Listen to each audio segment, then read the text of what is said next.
Bueno, vamos a comenzar esta nueva sesión de fiscalidad corporativa sobre novedades derivadas del COVID en el impuesto sobre sociedades, así como potenciales planteamientos de reestructuración patrimonial, que también con incidencia en la fiscalidad corporativa, continuando la sesión de fiscalidad corporativa que ya dimos o que se impartió el 13 de abril.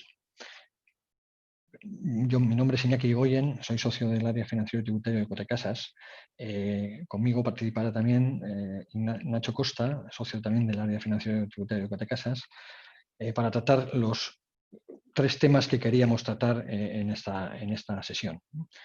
En principio, como novedad con ámbito en el impuesto sobre sociedades, queríamos tratar los nuevos plazos de formulación y aprobación de las cuentas anuales y los efectos en la declaración del impuesto sobre sociedades del año del periodo impositivo 2019. A su vez, trataremos también por el impacto COVID el tratamiento contable y fiscal de los ERTEs de fuerza mayor, de acuerdo con la resolución del ICAC de mayo de este año. Y comentaremos las posibles vías de reestructuración patrimonial y los efectos en la sociedad y en sus socios, dado los posibles efectos negativos que esta crisis va a tener o puede tener, ¿no?, en los patrimonios de las sociedades.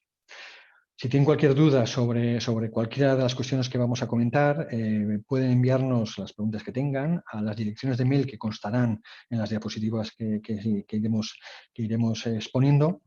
Y en la derecha, abajo de la derecha, constarán nuestras direcciones, tanto de Nacho como la mía, para que puedan hacernos aquellas preguntas que consideren oportunas. Intentaremos responder a todas, responderemos a todas vía respuesta por mail, y algunas, si tenemos tiempo, quizás las respondamos en lo que es al final de la sesión. Comenzando sobre la cuestión de las cuentas anuales y el efecto de los nuevos plazos de formulación y aprobación de las cuentas anuales y los efectos en el impuesto, en la creación de impuestos sobre sociedades, recordemos que el Real Decreto Ley 8/2020 estableció una serie de plazos, de acuerdo con el efecto del COVID, para formulación, auditoría y aprobación. Estos plazos, de acuerdo con el Real Decreto 8/2020, implicaban una suspensión del plazo de formulación, de forma que se reanudaba a los 3 meses desde el fin del estado de alarma. Se estableció una prórroga de 2 meses desde la finalización del estado de alarma para efectuar la auditoría de esas cuentas anuales, siempre que hubieran sido formuladas o antes o durante el estado de alarma. Y la Junta debía de reunirse en el plazo de 3 meses al fin del plazo de formulación, si bien se establecía el Real Decreto 11/2020 estableció la posibilidad de que se formulara y auditaran y aprobaran las cuentas en los plazos habituales establecidos inicialmente en el Código de Comercio. Recordemos que las sociedades cotizadas se estableció que podrían celebrar las juntas anuales dentro de los 10 primeros meses del ejercicio social. Estos plazos que estableció el Real Decreto Ley 8/2020 han sido modificados por el Real Decreto Ley 19/2020, que ha modificado el plazo de formulación y el plazo de aprobación. De forma que, de acuerdo con el Real Decreto 19/2020, se suspende hasta el 1 de junio el plazo para formular las cuentas anuales y se reanuda el cómputo de los 3 meses desde el 1 de junio, a diferencia de los 3 meses del estado de alarma, con lo cual ya el 1 de junio se ancla en el 1 de junio, el día 1 de junio, todo el plazo de formulación, auditoría y aprobación de las cuentas. El plazo de auditoría de las cuentas se mantiene, es decir, que existe el plazo especial de 2 meses si se formulan dentro del estado de alarma o antes, y si no, se aplica el plazo general de 1 mes si se formulan después del estado de alarma, finalizado el estado de alarma. Y como novedad también se establece en la Decreto Ley 19/2020 que la Junta deberá reunirse dentro de los 2 meses siguientes, ya no 3, al fin del plazo de formulación. Se mantiene la posibilidad de formular, auditar y aprobar en los plazos generales, y en las cotizadas tampoco se ha modificado, con lo cual pueden celebrarse las juntas dentro de los 10 meses. De acuerdo con esto, y teniendo en cuenta que el fin del estado de alarma fuera el 21 de junio de 2020, la formulación, el plazo máximo de formulación sería el 1 de septiembre de 2020 y el plazo de aprobación sería el 1 de noviembre del año 2020. ¿Qué efectos tiene esta modificación de los plazos de formación y aprobación de las cuentas respecto a la declaración del impuesto sobre sociedades, que también queda regulado en el Real Decreto Ley 19 de 2020? En principio, el plazo de presentación de las cuentas anuales, de la declaración de impuestos sobre sociedades es el general de 25 días naturales siguientes a los 6 meses posteriores a la conclusión del periodo impositivo, salvo que la orden aprobatoria de los modelos se publicará una vez iniciado ese plazo de 25 días, que entonces estos se computan desde la fecha de entrada en vigor de la orden. ¿De acuerdo? O sea, pero esto es el plazo general que se mantiene.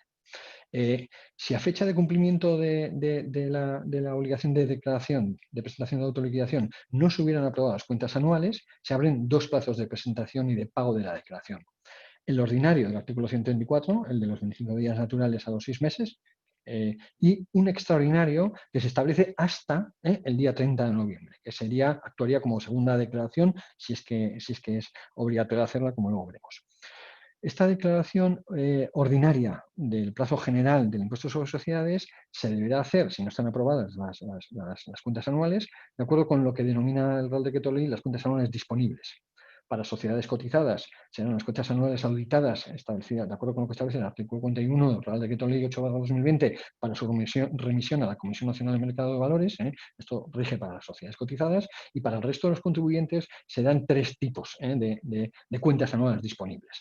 Las cuentas anuales auditadas, si estuvieran, o sea, si lo estuvieran como tal en el momento de presentación, para la presentación de la declaración, en su defecto, las cuentas anuales formuladas por la Administración, y en defecto de formulación, de acuerdo con la contabilidad disponible llevada a cabo en virtud de lo establecido por el Código de Comercio. Consideramos que hace referencia, o está haciendo referencia el Real Decreto Ley, a el balance trimestral de comprobación al que regulado en el artículo 28 del Código de Comercio. ¿Y cuándo debe utilizarse el plazo extraordinario y presentar una segunda declaración del impuesto sobre sociedades? En principio, esta segunda declaración deberá presentarse si la utilización del impuesto sobre sociedades resultante de las cuentas anuales aprobadas difiere de la declaración ordinaria presentado en el plazo ordinario de autoliquidación. ¿Qué posibles consideraciones va a tener esta nueva autoliquidación o segunda autoliquidación? Tendrá la consideración de declaración complementaria a los efectos de lo establecido en el artículo 122 de la Ley General Tributaria si resulta de la misma una cantidad a ingresar superior a la resultante de la declaración ordinaria, o una cantidad a devolver inferior a la derivada de la inicial. ¿De acuerdo? Este diferencial entre la cantidad resultante de la segunda declaración respecto a la primera estará sujeta al pago de intereses de demora, de acuerdo con lo establecido en el artículo 26 de la Ley General Tributaria, que computarán desde la finalización del plazo de presentación de la primera declaración. Y no se aplican recargos, o sea, de acuerdo con lo que establecido en la Decreto Ley, no aplica recargos a esta segunda liquidación, aunque de una mayor cuota a ingresar o una menor cuota a devolver. En el resto de los casos, o sea, en aquellos casos en los que las cantidades a devolver, surjan cantidades a devolver en lugar de cantidades a ingresar, o surja una mayor cantidad a devolver respecto a la solicitada inicialmente, la declaración tiene la naturaleza de presentación.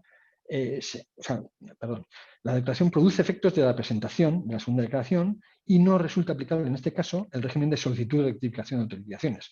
Recuerden que como regla general, si el contribuyente tiene una declaración posterior en la cual surge una menor cuota a pagar o una mayor devolución, tiene que iniciar el régimen de solicitud de rectificación de liquidaciones, esperar a que la Administración tributaria afirme o dé el visto bueno a esa rectificación.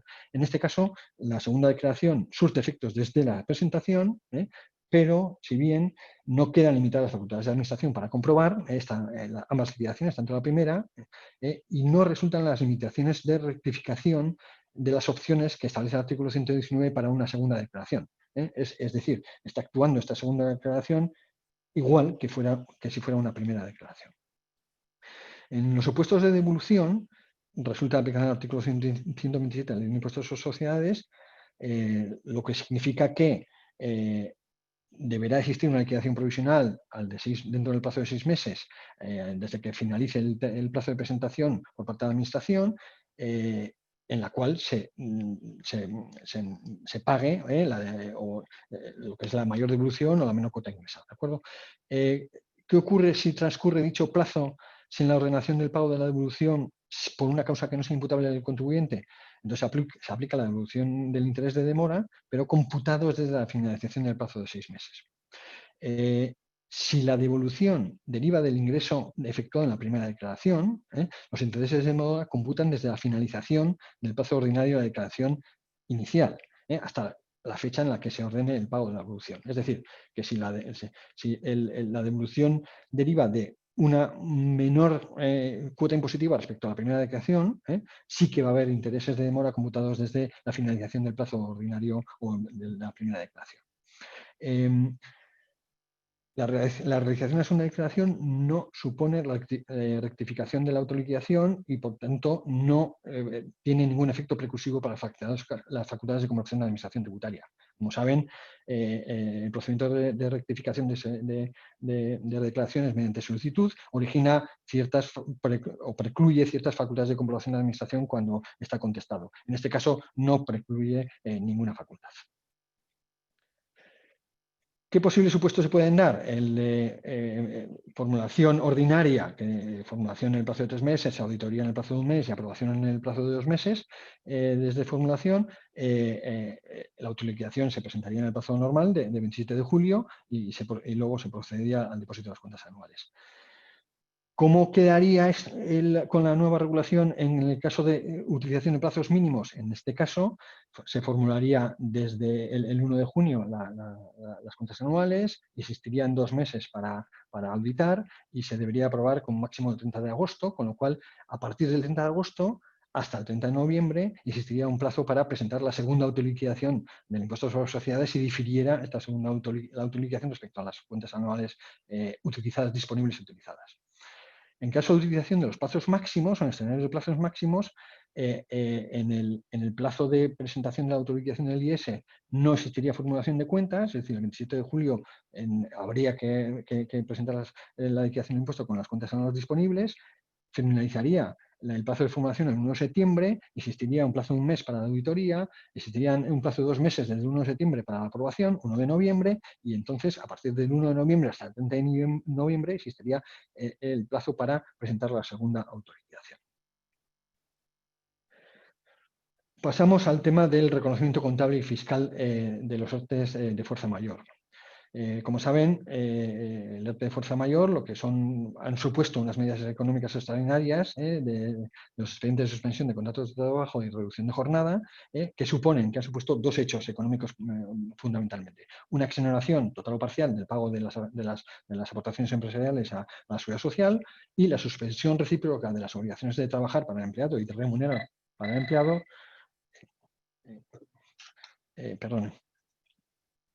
Para el empleador,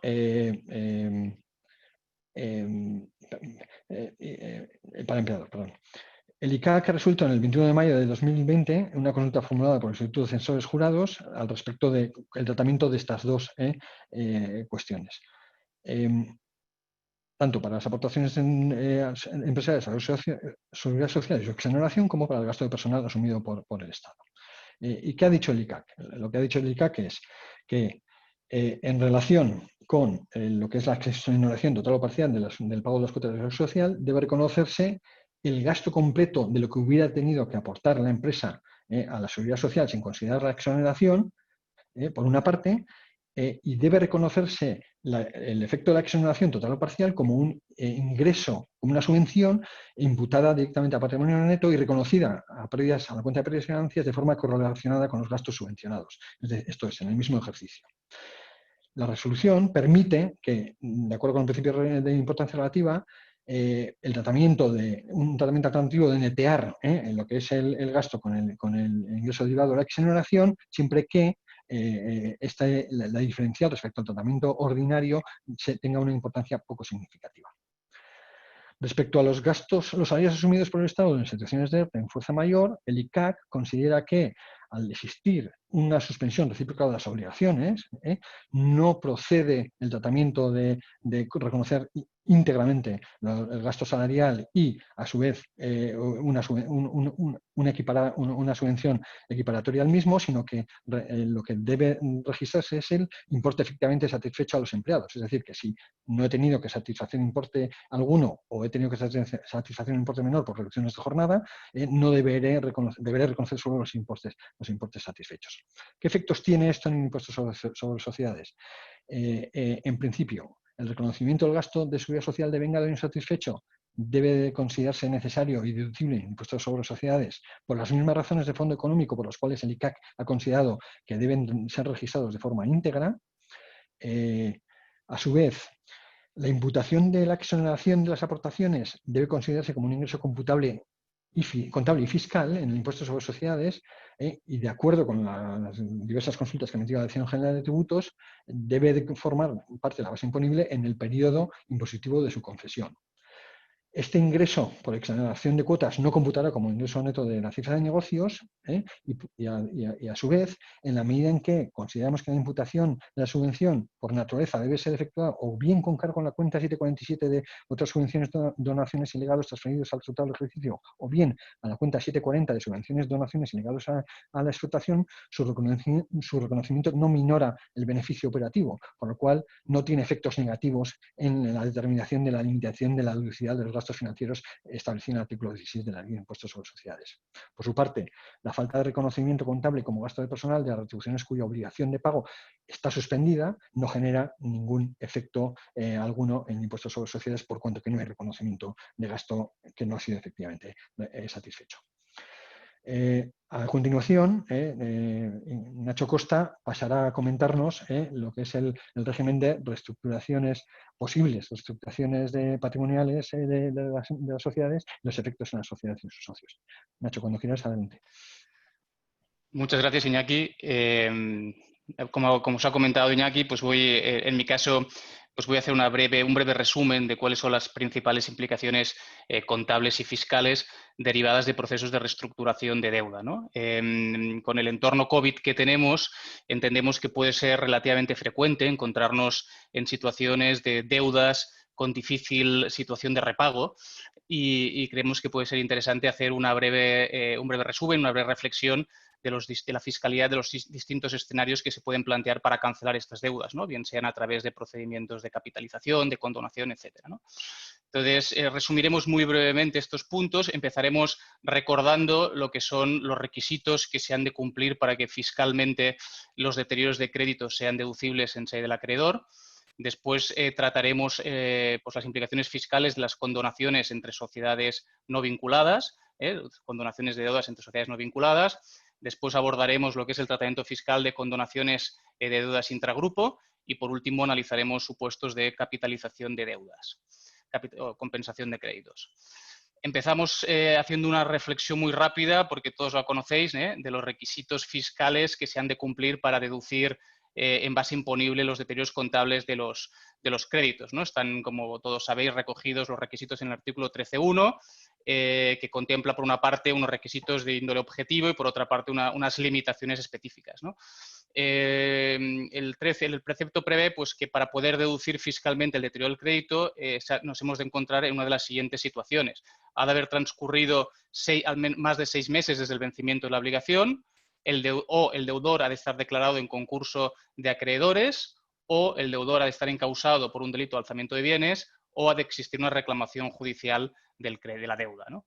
En cualquiera de estas circunstancias, se concurre cualquiera de estas circunstancias, el deterioro contable que se haya dotado del crédito podría ser fiscalmente deducible en sede del acreedor. No obstante, hay unas limitaciones a esa deducibilidad del deterioro cuando pues hay una situación de vinculación entre el acreedor y el deudor, es decir, si son vinculados, no se puede deducir fiscalmente el deterioro del crédito, salvo que el deudor esté en situación de concurso y se haya producido la apertura de la fase de liquidación por el juez. Tampoco es deducible el deterioro cuando la compañía deudora es una entidad de derecho público, salvo que se encuentre en situación de haya un procedimiento arbitral o judicial. Y tampoco son deducibles los deterioros contables cuando se basan en estimaciones globales del riesgo. bueno, simplemente recordatorio de cuáles son los requisitos que han de concurrir para poder deducir fiscalmente el deterioro contable. Entramos ahora ya en los supuestos de condonaciones entre sociedades no vinculadas, ¿no? Tenemos un acreedor y deudor que no son vinculados y se procede a la condonación total o parcial de la deuda. ¿Cuáles son las implicaciones contables y fiscales que se generan en estos casos, tanto para el acreedor como para el deudor? En el caso del acreedor, el reconocimiento de esta condonación de la deuda supone el registro de un gasto excepcional, ¿no? En aplicación de la norma de registro y valoración 18 y de la consulta 4 del BOICAC 79, el acreedor, la baja de este crédito, sería contabilizada como un gasto excepcional. Y aquí, desde un punto de vista fiscal, surge la duda de si es deducible o no es deducible fiscalmente este gasto contable. La norma fiscal no contempla ninguna regla específica sobre el tratamiento de las condonaciones. Por lo tanto, en principio, el tratamiento contable tendría que tener efectividad fiscal. La única cuestión que ha generado controversia en este punto es si puede entenderse que este gasto contable tiene la naturaleza de la liberalidad, si existe un animus donandi, y por lo tanto juega aquí la limitación del artículo 15 de la Ley del Impuesto sobre Sociedades de no deducibilidad de las liberalidades, ¿no? Hay alguna sentencia que parece llevarlo hacia esta consideración, y aquí habría que hacer un análisis caso a caso, ¿no? De hecho, la propia Dirección General de Tributos pues sí ha admitido, por ejemplo, la deducibilidad fiscal del gasto en aquellos supuestos en que se puede justificar que la condonación tiene por finalidad pues asegurar la viabilidad de la compañía deudora, por ejemplo, favoreciendo la posibilidad de que se puedan pagar el resto de los créditos pendientes, ¿no? Los casos de quitas parciales, ¿no? Pues se puede justificar que con esa condonación se consigue que el resto de la deuda se pueda pagar, pues en dos consultas, específicamente el año 2007 y 2010, la Dirección General de Tributos en este caso consideró que ese gasto sí podía deducirse fiscalmente. ¿Qué pasa en sede del deudor? En sede del deudor que cancela esa deuda, pues también por aplicación de la norma de registración 18, pues registraría un ingreso excepcional. Un ingreso excepcional que a efectos fiscales, como hemos dicho, no hay ninguna norma que contemple ninguna salvedad específica, por lo tanto, ese ingreso contable se integraría en la base imponible del impuesto sobre sociedades. Sí hay alguna especificidad en determinados supuestos. Por ejemplo, hay una norma específica de imputación temporal de este ingreso en base imponible del impuesto sobre sociedades en aquellos casos en que el ingreso se deriva de una quita o en espera consecuencia de la aplicación concursal. En estos casos sí que hay una norma obligatoria de imputación del ingreso que señala que este ingreso debe imputarse en base imponible del deudor a medida que se registran los gastos financieros derivados de la deuda y hasta el límite del ingreso, ¿vale? Por lo tanto, en estos casos específicos de quitas y esperas por aplicación de la ley concursal hay una norma específica de imputación temporal del ingreso. También señalar que respecto a este ingreso que se integra en base imponible, respecto a este ingreso podrían aplicarse bases imponibles negativas sin que aplicaran los límites de restricción de aplicación de bienes del artículo 26 de la Ley del Impuesto sobre Sociedades. Y señalar también un tema que ha sido también objeto de mucha controversia en el pasado, con consultas vinculantes en diferentes sentidos, pero la última consulta publicada al respecto del año 2017 reconoce que este ingreso excepcional sí debería tener la consideración de ingreso financiero a los efectos de netearlo con el gasto financiero a efectos de la aplicación de la limitación de los gastos financieros del artículo 16. En resumen, es decir, cuando tenemos condonaciones entre entidades no vinculadas, gasto contable en el acreedor con posibilidad de deducirlo, ingreso tributable en sede del deudor con estas especificidades que hemos señalado que prevé la norma fiscal. Pasamos ahora a escenarios de condonación de deudas intragrupo, ¿no? ¿Qué pasa cuando esa condonación se produce en esquemas de participación, por ejemplo, matriz filial, ¿no? Desde un punto de vista contable, aquí tenemos en la slide se puede ver, ¿no? Un supuesto, una matriz que participa al 100% en la filial, la matriz tiene un crédito con la filial y se procede a la condonación de este crédito. ¿Qué pasa desde un punto de vista contable y desde un punto de vista fiscal? Desde un punto de vista contable, también la consulta 4 del BOICAC 79 considera que esta condonación ha de reputarse como una operación de fondos propios y que, por lo tanto, la matriz debe reconocer contablemente esta condonación como un mayor valor de su participación en la filial. al reconocerse contablemente como mayor valor contable de la filial y no existir ninguna norma fiscal especial que trate los supuestos de condonación, ese tratamiento contable tendría efectividad fiscal. ¿Y qué pasaría en ser el deudor? Pues de forma simétrica, la operación desde un punto de vista contable se reputaría como una operación de fondos propios, por lo tanto se aumentarían los fondos propios de la filial y tampoco habría impacto en base imponible del impuesto sobre sociedades. Esto como criterio general. Después habría que entrar en la casuística de cada supuesto, ¿no? Por ejemplo, este tratamiento contable y fiscal opera siempre y cuando en supuestos de compañías de matrices filiales participadas al 100% por matriz o en supuestos en que la condonación de las deudas se produce de forma proporcional a la participación de los socios. En los casos en que no se respetara esta proporcionalidad, aquí sí que, desde un punto de vista contable, podría surgir un gasto no deducible en sede del acreedor y un ingreso tributable en sede del deudor. Por lo tanto, ojo con las condonaciones no proporcionales, porque aquí sí que podría producirse impacto en pérdidas y ganancias y en base imponible. Y lo mismo con los créditos derivativos, es decir, el tratamiento contable y fiscal que hemos expuesto aplicaría en el caso de condonaciones de créditos originarios. En el caso de créditos derivativos, es decir, que se hubieran adquirido con posterioridad, con descuento, sí que en este caso la condonación podría también llevar impactos en cuenta de resultados y en base imponible. El siguiente supuesto de condonación de deudas interbrunto que planteábamos era, el primer caso era el matriz que tiene un crédito con la filial, el segundo caso sería la filial que tiene un crédito con la matriz. El tratamiento de fondos sería el mismo, igualmente estaríamos hablando de operaciones en principio de fondos propios que no deberían tener impacto en base imponible, pero en el caso concreto de la condonación del crédito de la filial respecto a la matriz, en sede del socio, esta operación tendría desde un punto de vista contable la calificación o bien de recuperación de la inversión o de distribución de resultados. Eso en función de cómo haya evolucionado en el pasado los fondos propios de la filial. Pero en sede de la matriz, o bien se entendería que esa condonación está produciendo una recuperación de la inversión o una distribución de resultados, que sería como un dividendo, ¿no? Desde un punto de vista fiscal, si la operación se considera recuperación de la inversión y no hay impacto en cuenta de pérdidas y ganancias, no habría tampoco impacto en base imponible. Y si se considera una distribución de resultados y sí que se contabiliza ingreso en la matriz, pues podría la Dirección General de Tributos admitido la asimilación a dividendo y que, por tanto, que sobre este ingreso podría aplicar el régimen de exención del artículo 21 de la Ley de Impuestos sobre Sociedades. Por su parte, en el caso del acreedor, que en este caso sería la filial, nuevamente la operación se consideraría una operación de fondos propios, por tanto, como una minoración de fondos propios y sin impacto en cuenta de resultados y en base imponible.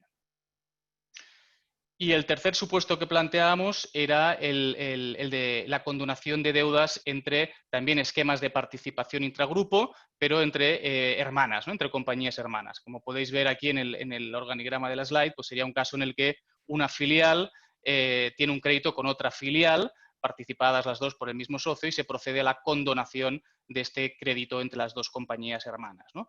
En este caso, nuevamente, estamos ante operaciones de fondos propios en la que el tratamiento en la compañía filial 1 que ostenta el crédito, pues al final la condonación sería calificada desde un punto de vista contable como una operación de minoración de fondos propios sin impacto en cuenta de resultados y en base imponible. En la sociedad filial 2, que es la que tiene la deuda que se ve condonada, pues de forma correlativa y simétrica sería una operación de aumento de fondos propios, de incremento de fondos propios, sin impacto tampoco en cuenta de resultados y base imponible. Y en sede de la matriz habría una doble operación, ¿no? Por una parte, se entendería que ha recuperado su parte de la inversión en la filial 1 o que ha habido una distribución de resultados de forma simétrica a lo que veíamos en el escenario anterior. Y por otra parte, hay un mayor valor de la participación, un aumento de la participación en la sociedad filial 2. En principio, sin ningún impacto tampoco, siempre que estemos hablando de operaciones proporcionales, créditos originarios, no habría tampoco impacto en cuenta de resultados y en base imponible. Por tanto, en principio, el resumen de estas operaciones de condonación intragrupo es que en todas ellas, ¿no? Pues desde un punto de vista contable, son operaciones con carácter general, después hay que entrar en la casuística de cada supuesto, pero con carácter general estaríamos hablando de operaciones sin impacto en cuenta de pérdidas y ganancias y que no deberían afectar en base imponible, excepto que haya operaciones asimétricas o con créditos derivativos. Y el último bloque sería relacionado con las operaciones de capitalización de deudas, de aportación de créditos, ¿no?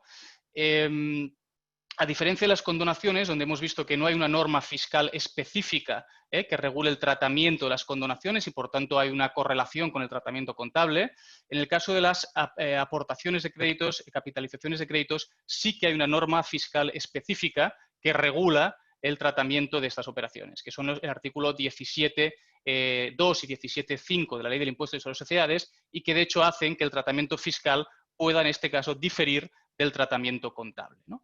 ¿Qué pasa entonces cuando una sociedad capitaliza un derecho de crédito? Pues bien, desde un punto de vista contable, ¿qué sucede en sede del acreedor, en sede de la sociedad que ostenta el derecho de crédito? Desde un punto de vista contable, la baja de este derecho de crédito se tiene que contabilizar contra un mayor valor de la participación en la compañía que amplía el capital, pero se ha de reconocer este aumento del valor de la participación por el valor razonable de la deuda capitalizada.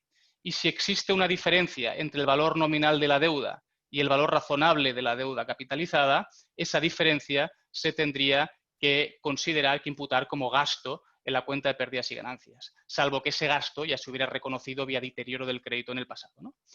Un ejemplo sencillo, es decir, si tenemos un crédito, ¿no?, que a valor nominal está valorado en 100, pero el valor razonable es 10, cuando se dé de baja por la capitalización ese crédito, se dará de baja por 100, se reconocerán el valor de las participaciones por 10 y el diferencial será un gasto en la cuenta pérdidas y ganancias de 90 en la compañía A. ¿Este gasto contable registrado en la compañía A es fiscalmente deducible o no?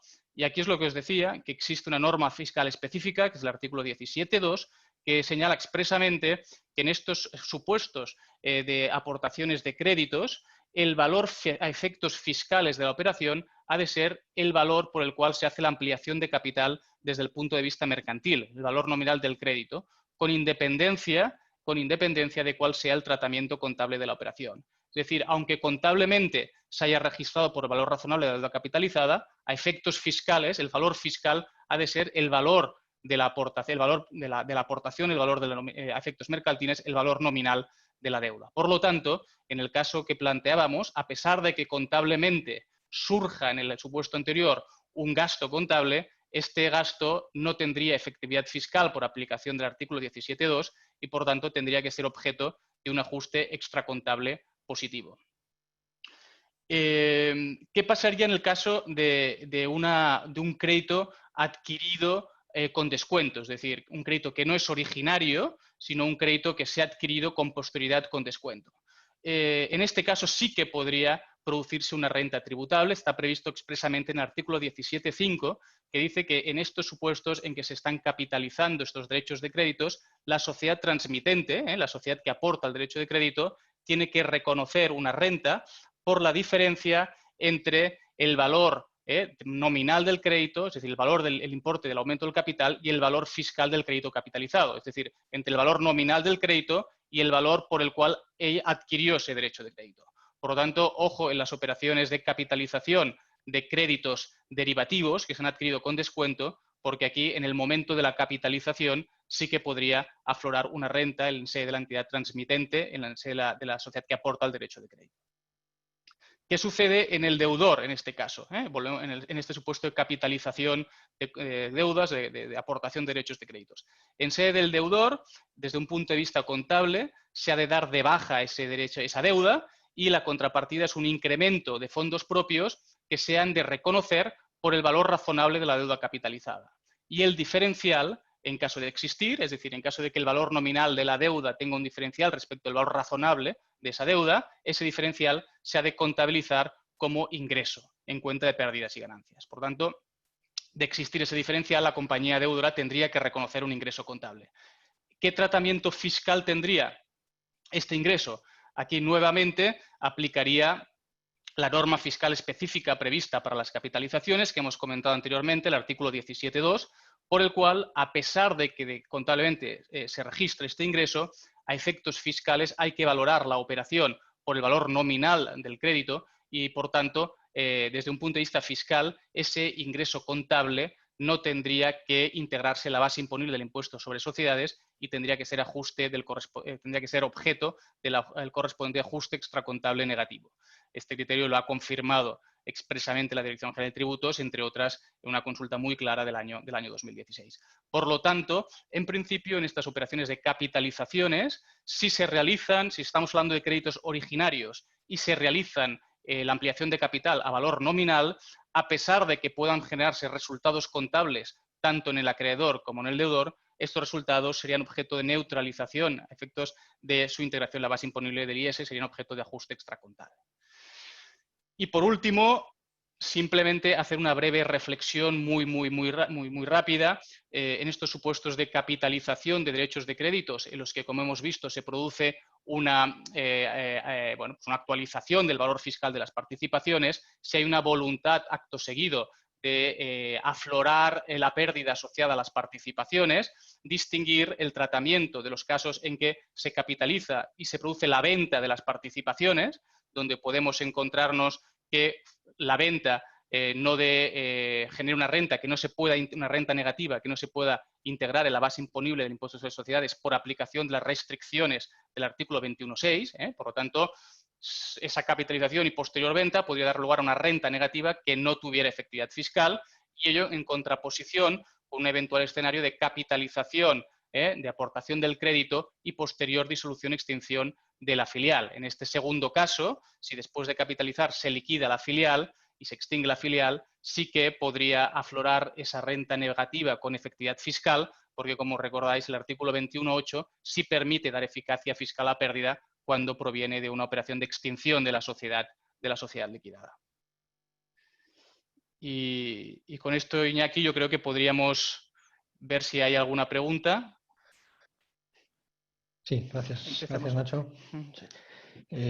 Si te parece, vamos a ver, yo he recibido una pregunta de un asistente que pregunta si en los casos en los que en la segunda declaración del impuesto sobre sociedades surge una cuota del impuesto sobre sociedades a devolver superior a la inicial, pero que no deriva de la primera declaración, si hay derecho a interés de demora y desde cuándo computa. La respuesta es si en los 6 meses siguientes contados desde 30 de noviembre no hay liquidación provisional y devolución de esa segunda declaración con IS a devolver, ¿vale? Existirá un derecho a percibir interés de demora a favor de la empresa que se computará desde el 1 de junio de 2021. Es decir, la Administración Tributaria tendría ese plazo de 6 meses para practicar la liquidación provisional, y los intereses de demora surgirán a partir de que venza ese plazo de 6 meses para practicar la liquidación provisional el 1 de junio del 2021.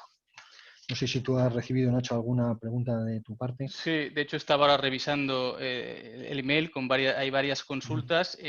Quizás por poca disponibilidad de tiempo sí que me centraré en alguna que veo que se ha repetido varias veces.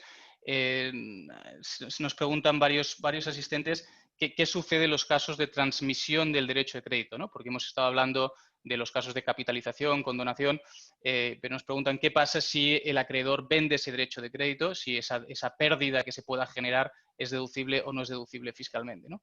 Sí, la respuesta es en general sí, es decir, la venta, así como la venta de participaciones, como hemos dicho, sí que tiene un régimen de restricción de pérdidas, que es el artículo 21.6, en principio la venta del derecho de crédito a valor de mercado, pues la afloraría una renta que en principio sí sería fiscalmente deducible, ¿no?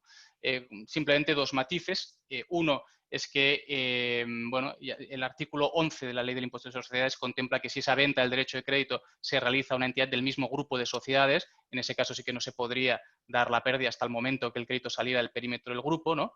Y por otra parte, también en el artículo 11.6, los supuestos de recuperación de valor, ¿no? Es decir, que si se hace una venta del derecho de crédito y después ese derecho de crédito o es un crédito deteriorado y después ese crédito recupera valor en sede del adquirente, pues podría haber después una obligación de reversión de ese deterioro por parte de la entidad adquirente.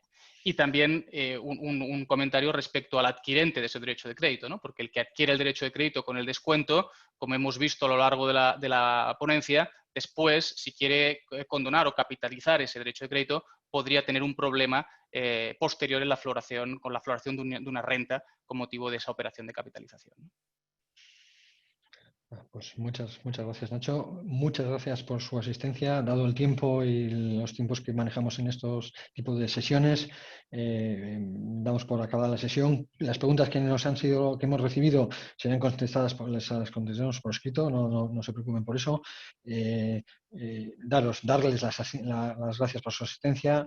Espero que haya sido de su interés el seminario que hemos considerado de mayor actualidad en este momento, de cara al impuesto sobre sociedades y o con efectos en el impuesto sobre sociedades, y espero que al próximo que realicemos de fiscalía corporativa asistan también. Muchísimas gracias por su atención. Gracias.